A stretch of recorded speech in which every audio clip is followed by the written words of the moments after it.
Today's meditation is going to be led by David Dennis.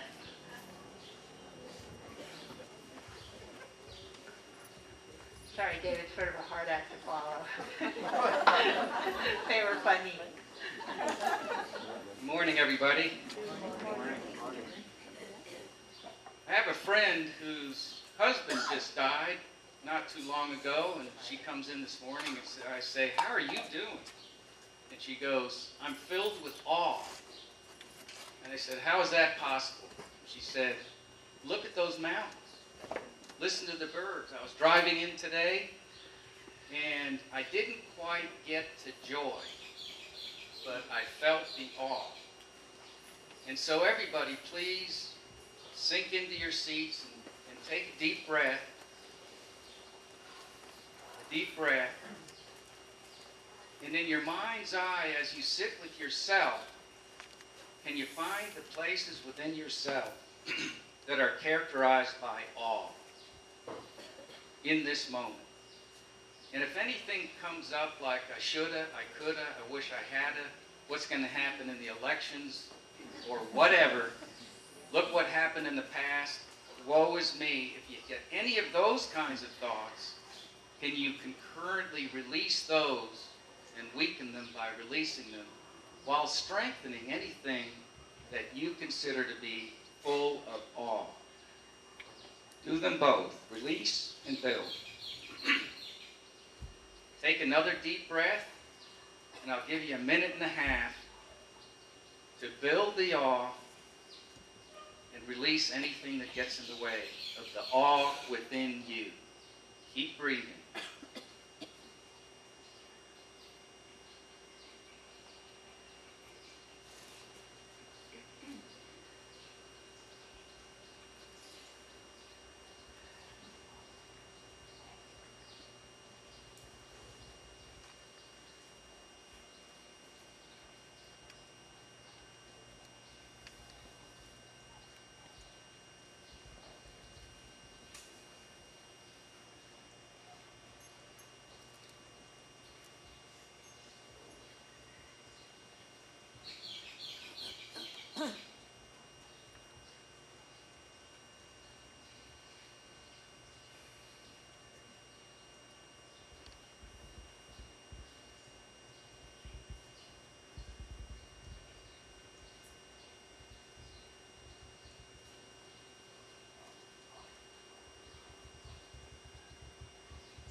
Couple of more breaths as you come back present to this beautiful space. Hopefully more full of awe now than when you got here earlier this morning. Thank you.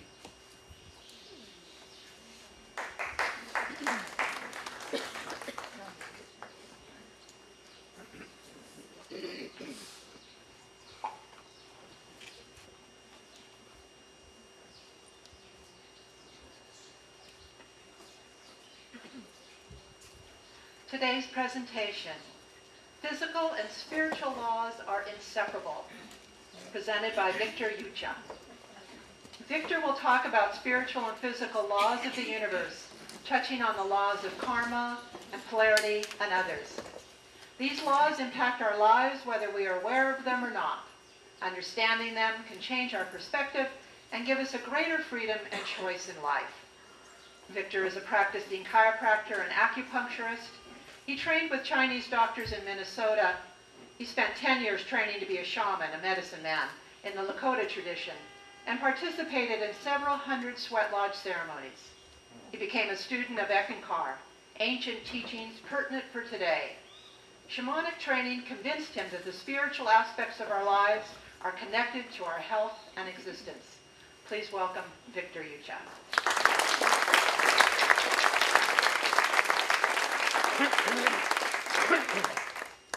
I better turn myself on.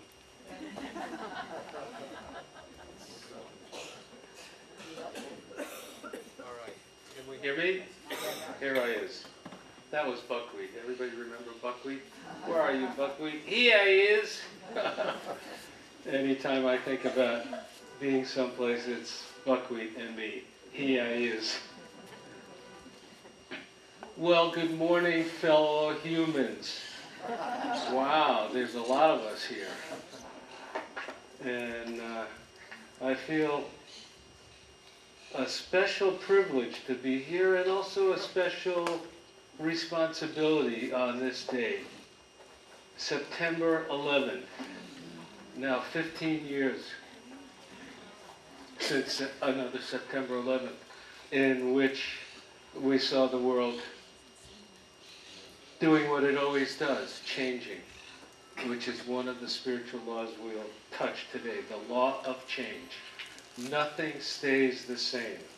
That's an important law. But I reflect on that day. I remember very clearly.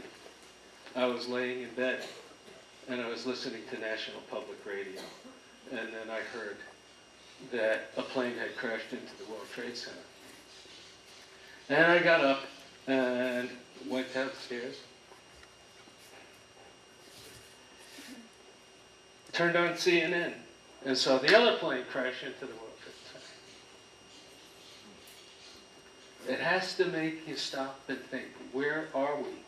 What's going on here? And even today, 15 years later, and leading up to, I got a email not too long ago that, Victor, you haven't spoken at the Open Circle for a while.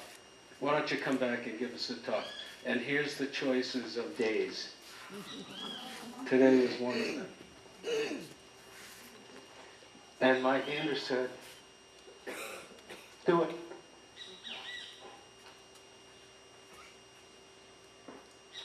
So how do we get to here? How did we get to that day 15 years ago today?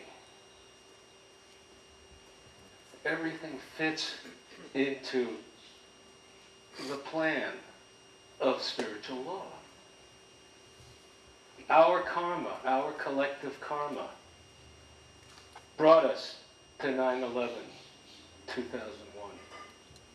We humans created it. It was part of this physical world. Somehow we were all responsible for that day. Somehow we humans living in this world, in Ekankar, my spiritual home right now, they call this the Pinda world, the physical world. This is a level of consciousness as well. And so we're subject to all of these kinds of physical laws. How did I get to start studying physical laws? You know, I mentioned in my little bio that I had spent about 10 years studying in the Lakota tradition. I had decided after doing some reading, my wife Linda brought home a bunch of stuff. She brought a book about this Lakota medicine man by the name of Fool's Crow. Anybody ever hear of Fool's Crow in here? Frank Fool's Crow from Pine Ridge. And I started reading, and I was reading some other stuff that talked about how the Lakotas were in touch with their spiritual journey. They were doing sweat lodge ceremonies. They were doing vision quests. They had all of these things, and there was something burning inside me that said, I have to walk this road. I had to, I needed this. I needed these methods to go inside and understand myself. No, and also I heard Fool's Crow would cure cancer. He would do all kinds of miraculous things with this Lakota medicine. And it wasn't just herbs, it was really a spirit medicine. So somebody appeared in my office, a friend of mine, he showed up as a patient, great big guy, 6'8", gay man who was a physician who couldn't stand up because his back was so screwy. So I got to work with him and we became good friends. He wound up having a back surgery anyway. Couldn't keep him from it. Victor. But anyway, this guy appeared. You know, we have a little book in Ekankar that says, life is not a random walk. And the longer I study spiritual things, the more I understand life is not a random walk. We're together because of many different things, and that is a spirit. There is a spiritual law in operation here, and there is a law called the law of resonance. And resonance is a characteristic of something that the Chinese will call qi. Most of you have heard of qi. The Hindus will call it prana. It may be a substance. There is something to it. Anyway, so Tom shows up in my office, and he has been following and had met Frank Foolscrow, the Lakota medicine man, and actually had a chance to meet him briefly. And I never did. He had passed on. But I started attending sweat lodge ceremonies and started doing, I had Tom help me with one of his teachers to have my first vision quest.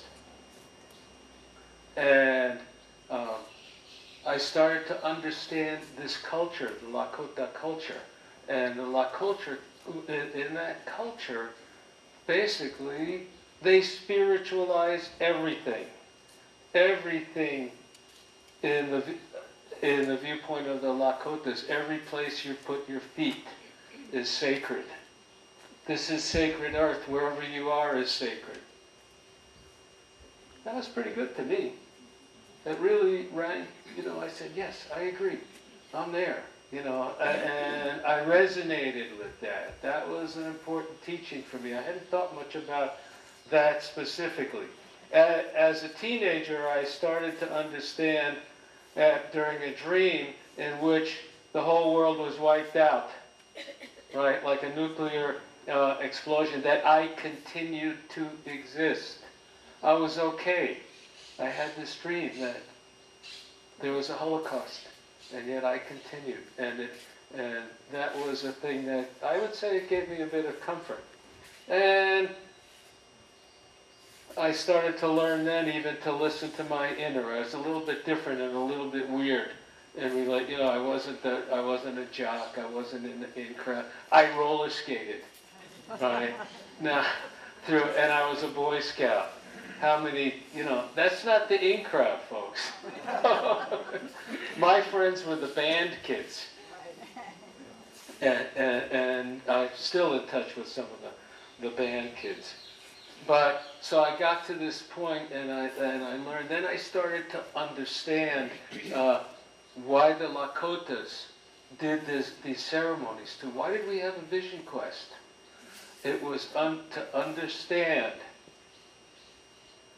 the purpose for my life.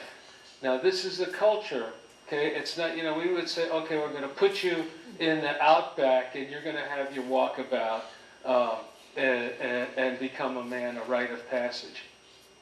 It isn't. It really, the purpose of this ceremony is to understand the purpose, your place in the world. Other cultures talk about this too, the law of Dharma. The Dharma is the right action. What are you supposed to do? Dharma is a spiritual law. We all have our place. The tree has its Dharma. This lectern has its Dharma. And its chi, and its resonance, the law of resonance. So how we interact with one another has to do with resonance. Now we're in a physical world. This is where we're at. Now in the physical world, as in the universe, basically, the physical world is part of another law called the law of polarity. The physical law, if we talk in terms of, I'll talk in terms of yin and yang.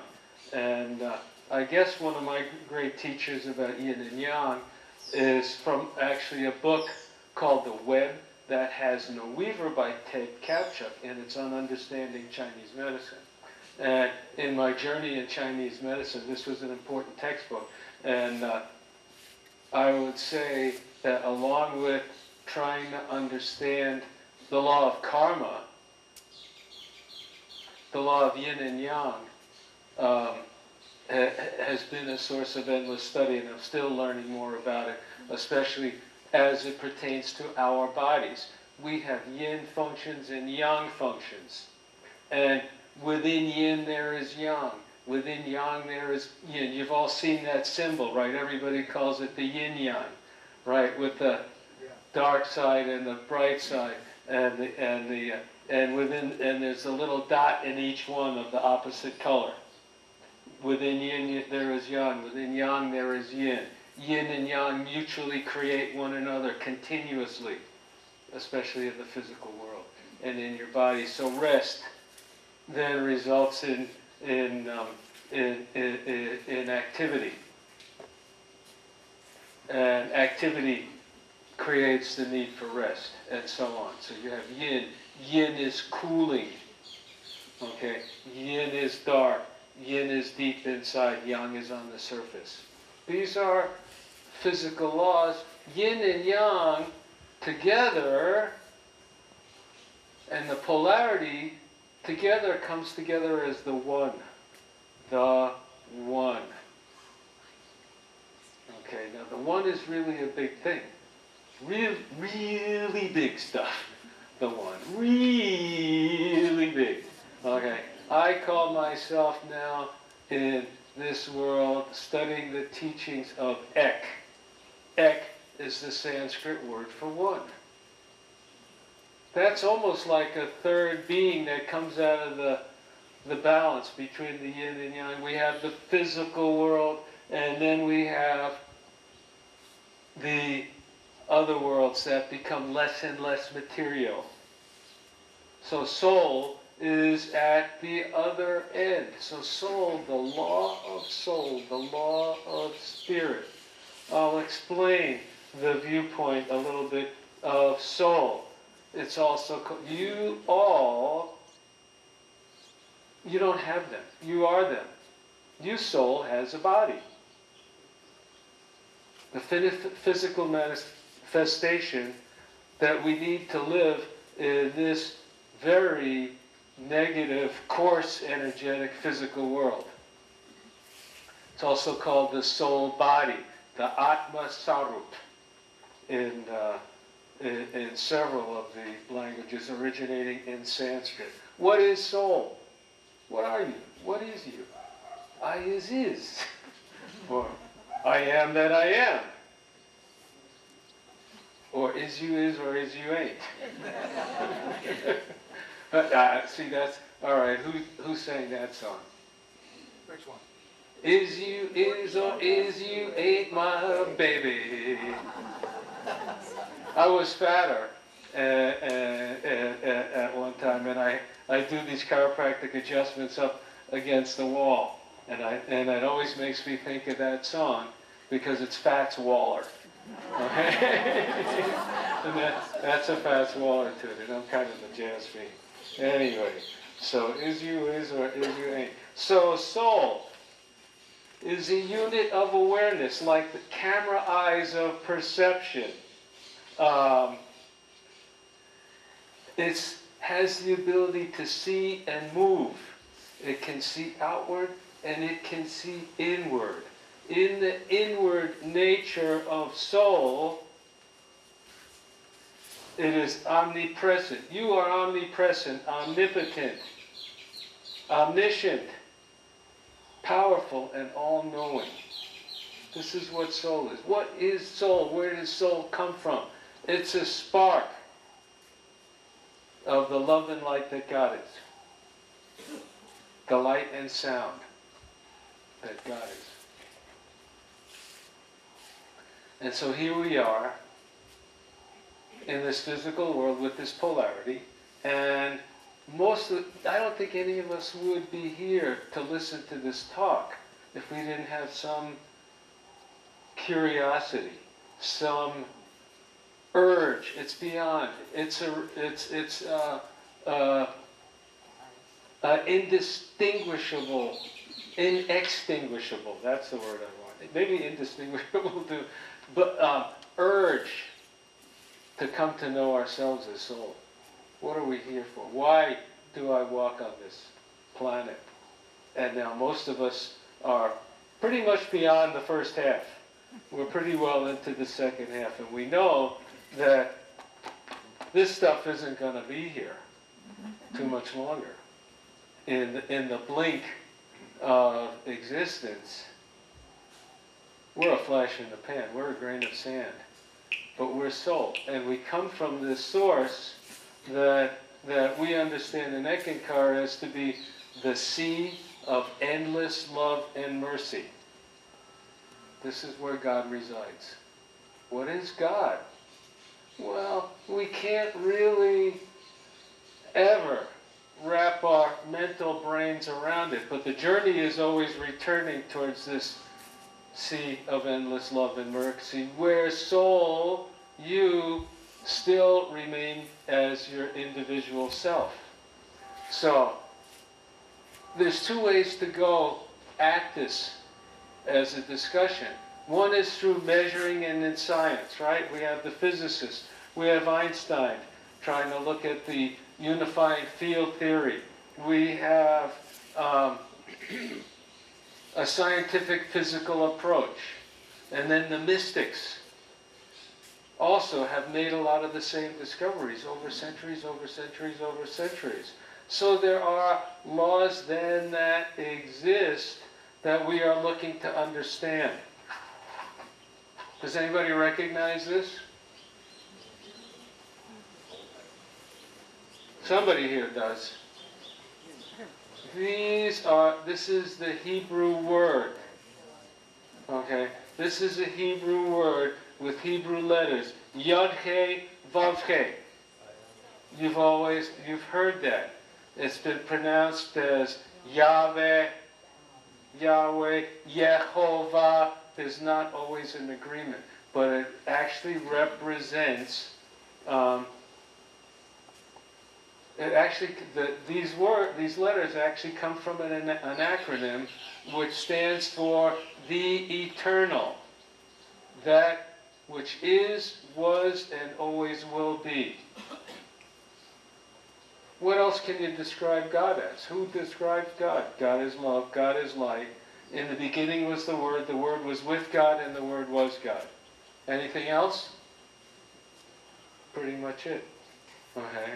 So, this represents that name. So when the Jews would pray to this oneness that is, was, and always will be, that I started to say, I'm an ekist, I'm a oneist.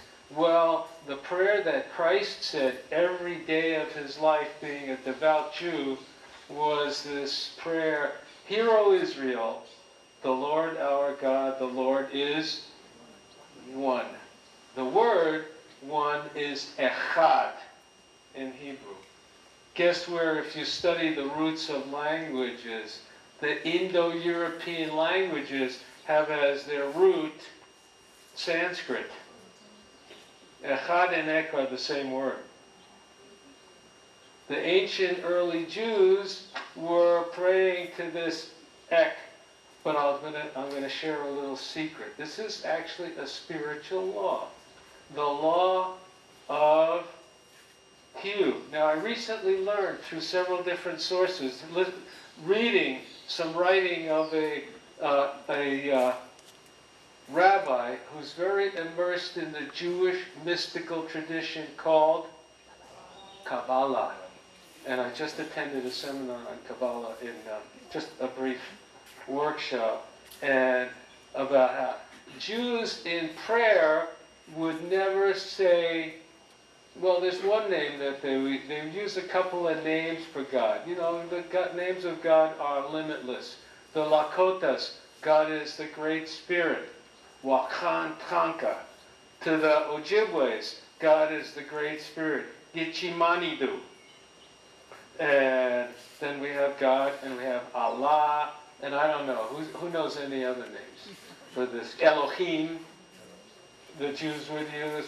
But in fact, Or the Jews would say when they see this word and they're reading it, they would say, Hashem, the name. Well, but the priests knew, this rabbi that I was reading about knew, discovered how this was actually pronounced in prayer. And I'm going to share that with you because it is, in the view of my spiritual teacher, and it's talked about a little bit in here, the Law of Hugh, the Spiritual Laws of Life by Harold Clem. And I'll tell you, Did I get? Okay, where are we? How I got to that in a second. But anyway, this word, actually by the ancient priests, now apparently my relatives were the lower level priests in the Jews, in my Jewish history, called Levites. Okay, they were the Kohanim, these were the high priests. I don't know that the Levites got to say this word. The word was pronounced, this word in prayer, calling God's name, which is actually the vibration of the universe. All the sounds in the world combine to make this sound. Even listening to the airplane when I was flying back. I don't know if you can hear it.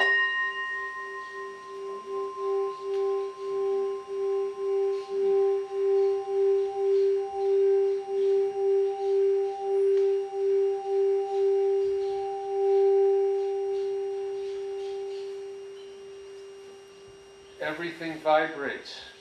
The energy that you are ultimately vibrates to create the sound that this just demonstrated. And the name of God then is Heal.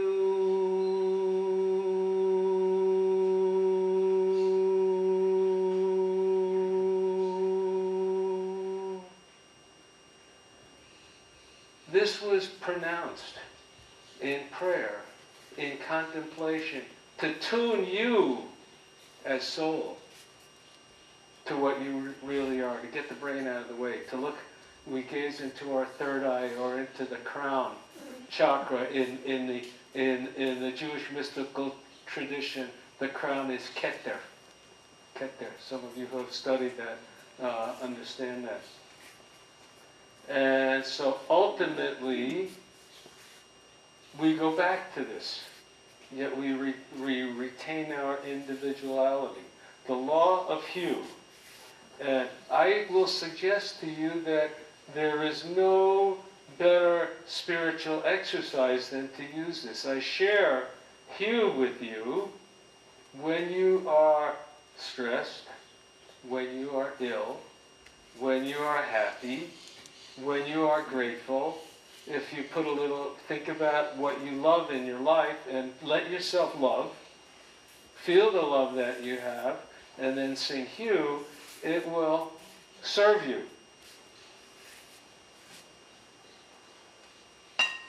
It will change your vibration. How we vibrate determines how we interact with the world. So if we're at a very low coarse vibration, what we're going to bring to us are low coarse other vibrations, right? So if you're going to, I heard stories of people being kidnapped in Mexico City.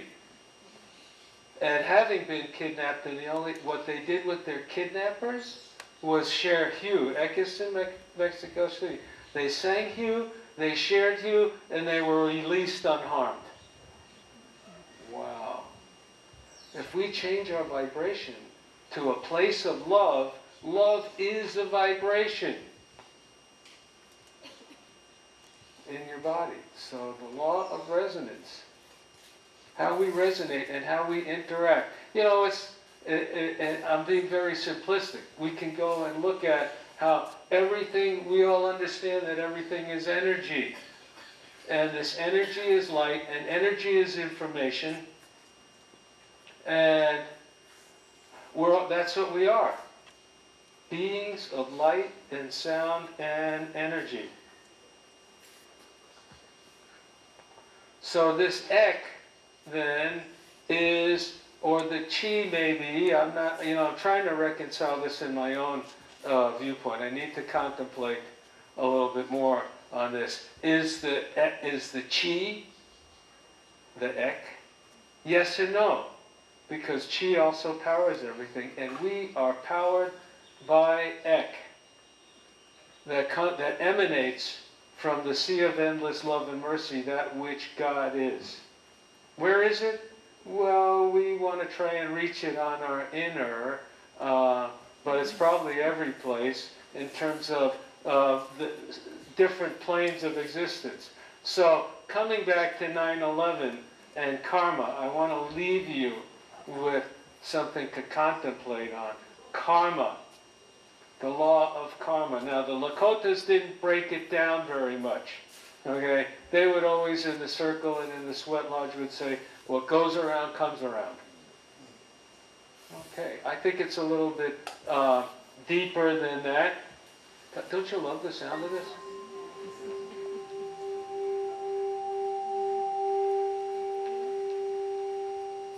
So, the law of karma, our negative karma comes from what is called and what is taught in spiritual traditions, the 5 passions of the mind. Now, I've been studying the Ek teachings for about 16 years. I think I'm someplace around there. In the 16th book of discourses, we still have a few more years, right? And then you start over again, so you get another level because you don't touch it all. So, kama, again a term from Sanskrit, is lust. Greed, anger, vanity, and attachment. These are the passions of the mind, the negative forces that create karma for us. Lust, greed, anger, vanity, and attachment. They have opposite virtues. And those opposite virtues, lust is, now I like the word in Sanskrit for the virtue opposite to lust. It's called viveka. And viveka means discrimination in your action, in your thoughts. Choosing well. Discrimination, understanding. For anger. Now this is a complex one.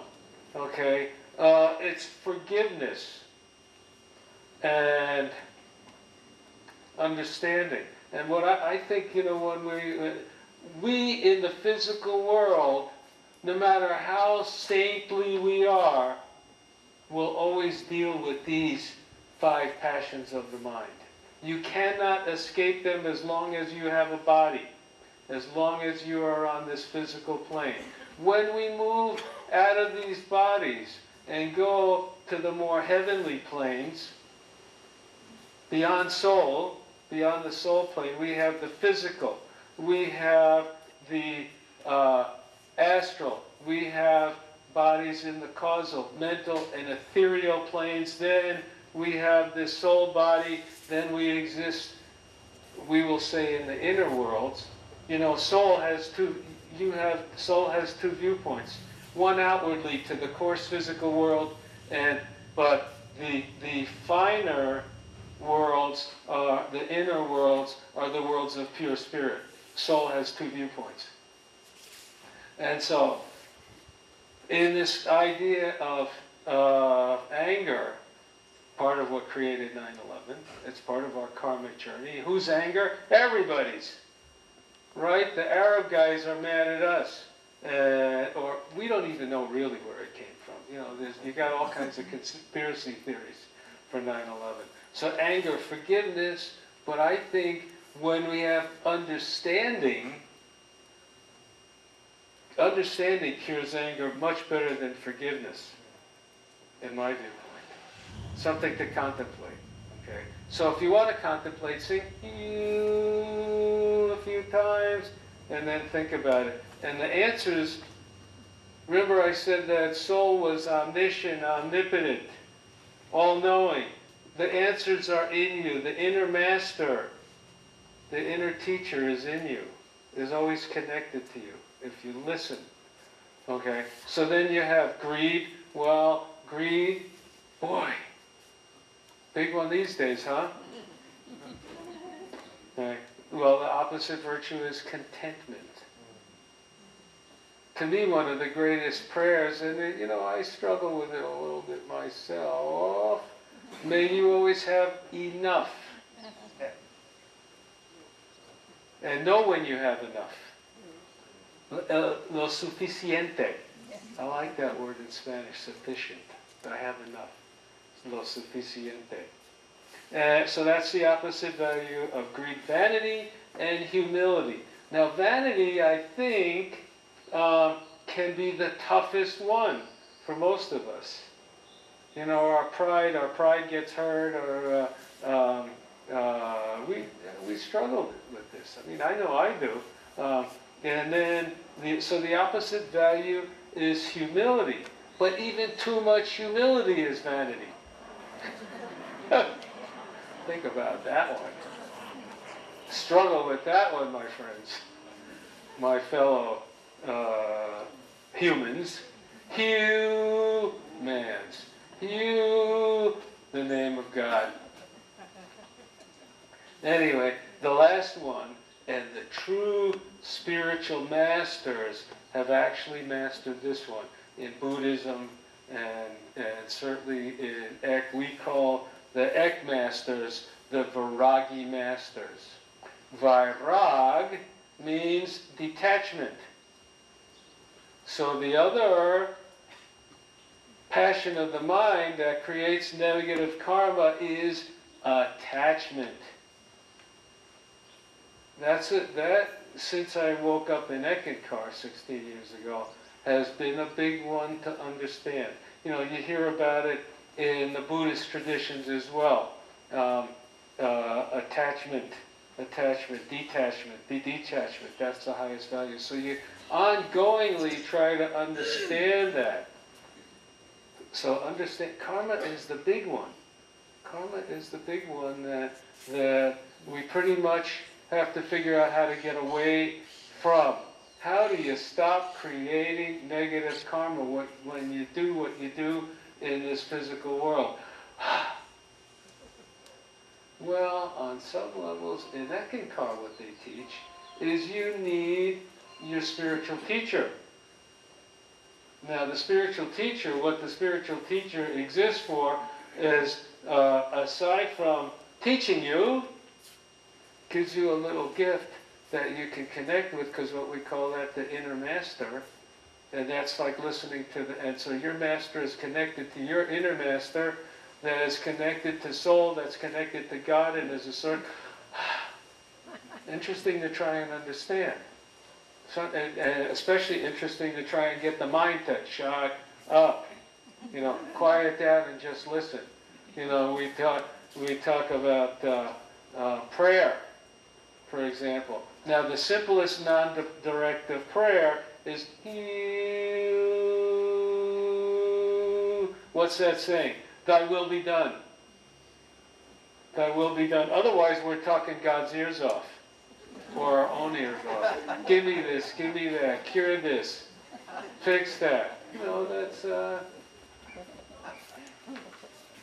There's something very relaxing about singing you. Just let it come. I know that not too long from now I'm not going to live in this body. You know what? I'm convinced there is no death. I'm convinced that I either had some great hallucinations without drugs. Now, I had some drugs early on, I'll admit that. I think maybe what really woke me up on a more intense spiritual path was when somebody gave me some psychedelics back in 1967. The last time I did it was in 1975. And I knew I was done with that. But I was convinced a couple of times that I was seeing God. And I think that what we see with those chemicals are very lower manifestations that are part of this polarity, and part of this we also call the lower spiritual planes the Kal worlds. The Kal is like the negative force. that's always trying to trap us in lifetime after lifetime after lifetime. So, my next to last vision quest, a vision came to, it was really a vision, like a spirit came to me and said, you're going to find a new spiritual teacher. This Lakota path is not for you. It was precious for me, though. It set me free. But the Lakota teachers were ready to turn me over to the next teacher. And a few months later, somebody showed up in my office and gave me two things. Now, I was told in the Lakotas, pray with your pipe. Pray with the pipe and you'll get answers. It didn't work very well for me. Okay, God, give me this, give me that, fill your pipe, smoke the pipe. They breathed that the sacred pipe, that chanupa, would carry your prayers to heaven. And then we'd give you your answers. Except that one of my teachers said, you don't really need the pipe. And you don't really need the tobacco. All that's ritual. And then I discovered, but then little Sheila Sudit, a woman that I had taught acupressure to, she was a massage therapist, 10 years earlier showed up with a back problem in my office. She worked at the ex-spiritual center. And the first visit she didn't say anything about it. And then the second we got talking about spiritual stuff, and I had been doing this Lakota stuff, and in my inner I knew that there was going to be another teacher. She gave me this book, and she taught me to sing Hugh. This is called Ekankar, Ancient Wisdom for Today. I started singing Hugh. Now before Hugh, the only time I remember dreams and visions and things like that was on Vision Quest. I started with this, singing Hugh every day to myself in a quiet place, and started remembering my dreams. Whoa, I had only remembered like 2 dreams that I could really remember in my whole life. One was that Holocaust, and the other one was deeply personal that I will not share with you.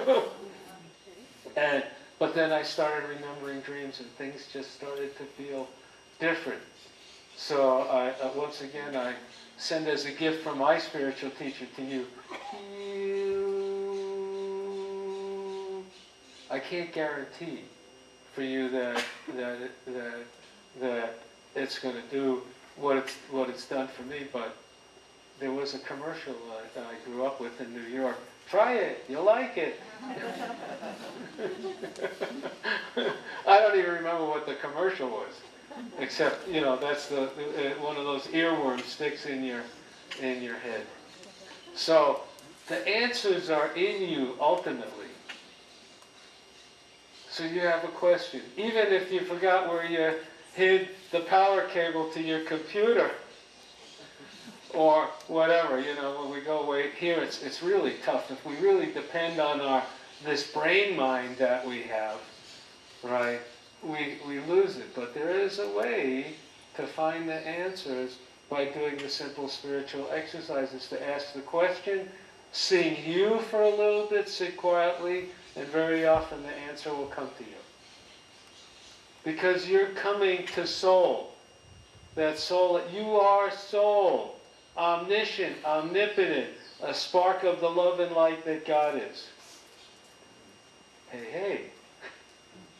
I mean, what else can I say to you? So, spiritual laws, the energy. Everything is sacred. You are sacred. The ground you walk on is sacred. The person next to you. The tree. The purpose of Ekankar is actually to make God a reality in your life. It's not the only spiritual path. It's not for everybody. It's not everybody's spiritual home. It's mine. There's many, many ways to get to the other end of the trail. There is no end to the trail. It's eternal. But we take a lot of different walks all over the place. Ultimately, we come to this kind of knowledge, and there is always, that's another spiritual law. There is always another step. Spiritual perfection does not exist. except that within that imperfection is perfection.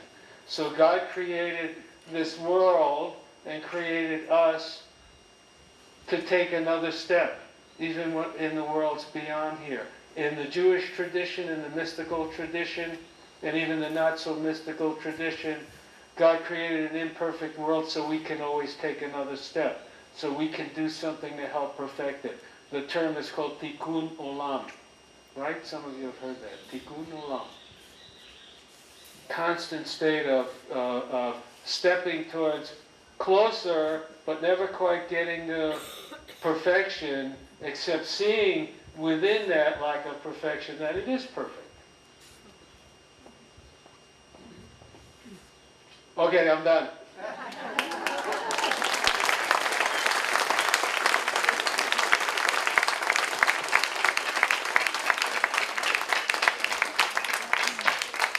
So, we know some of you may completely disagree with what he said.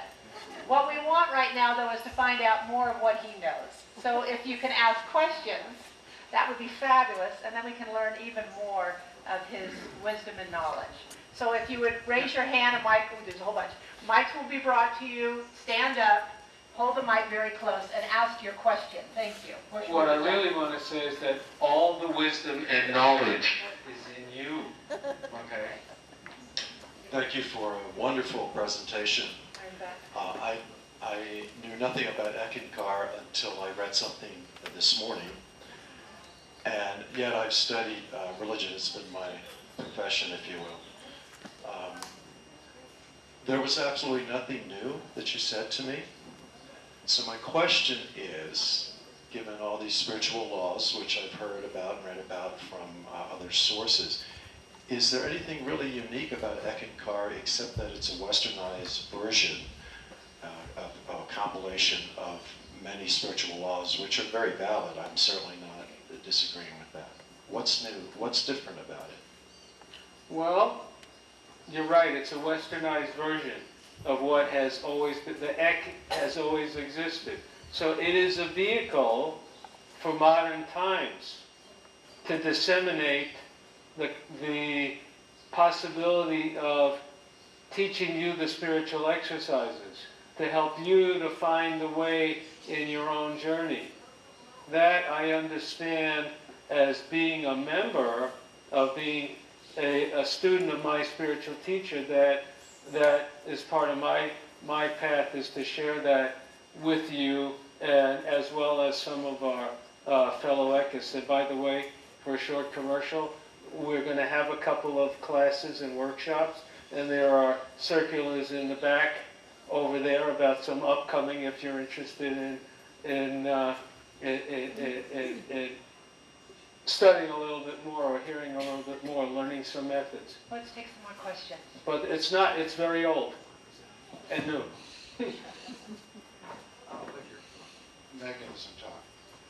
I couldn't help remember about Popeye the sailor man who always said, "I am what I am." Do you remember that? The word, your Hebrew word you're holding up, as you know, is Yahweh. It's Adonai, several names, and the prayers end as Adonai Ehad. But the way I've seen it interpreted is always God is eternal, and I haven't seen it as God is one. And put those together for me. Well, in all the Jewish prayer books, when you see the translation, Shema Yisrael Adonai Eloheinu Adonai Echad, it's translated as, "Hear, O Israel, the Lord our God, the Lord is one." But you can't go wrong, because this is also the acronym for the eternal. So God is eternal. I don't think there's any... there's no conflict there. From what I can In the far back. A quick question. Do you think it's just a matter of pronunciation? But when you say Hugh, I've always said Om, which I thought was... Om is an important mantra which helps us to touch and access the mental plane of existence. Now, Hugh is to touch and tune you with a plane of existence beyond the physical. So Om is 1, 2, and we do use Om as a spiritual exercise. It's a definite positive spiritual exercise, and you will get something from it. However, Hugh is singing the ancient name for God, Okay, of the highest manifestation. right here. Yes. Okay. First, thank you for such an enlightening presentation. I wanted you to extend a little bit on the fifth of the 5 negative karma aspects, the one is attachment, because I think there's a lot there that we could probably learn more. Yeah, I would say that in my 16 years in Ekankar, understanding karma and the concept of detachment has been a big object of contemplation. We have time just for one more question. I don't know where the mic is at this point. Mike, oh Mike, where are Mike, can we bring it over here?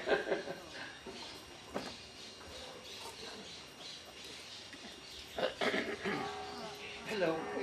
Maybe it sounds naive, but how we find the teacher? I've heard like will appear or something, but from your talk, you had one teacher, another teacher, you joined the group. At that age, I don't want to mention my age, how I find the teacher? I learn every day, but what do you tell me? I will tell you that a teacher exists now. My teacher is open for more students, and his students are vehicles to connect with that teacher. So in the back, we're offering some. That's where, you know, that again, that I don't know if that's your teacher, but it's my teacher. Okay. Thank you, everybody. Victor will be hanging out so you can ask him more of your questions. Thank you so much for your wonderful presentation. Before I let go of all you, I wanted to share a couple of the books that we have that have been major influences for me. This one is called the Shariat Ki Sugmai, The Way of the Eternal. In it, I'm reading it now. I've read it 1.5 times. Now I've just finished recently reading it a half a time. I'm reading it through, and it's completely different than any other time that I've read it. The Spiritual Notebook is by Paul Twitchell. The Flute of God, also by Paul Twitchell. These are Eck publications. I do have a couple of these to share with people if they want. And then The Tiger's Fang. Remember, this is not everybody's path. And we don't say, you know, I have a hard time with something called spiritual terrorism. If you don't walk the path I do, you're going to burn in hell forever. No. Okay? Not true. Thank you so much. Thank you. We hope to see you next week. Please pick up your coffee cups, turn on your cell phones if you'd like to. Stack your chairs.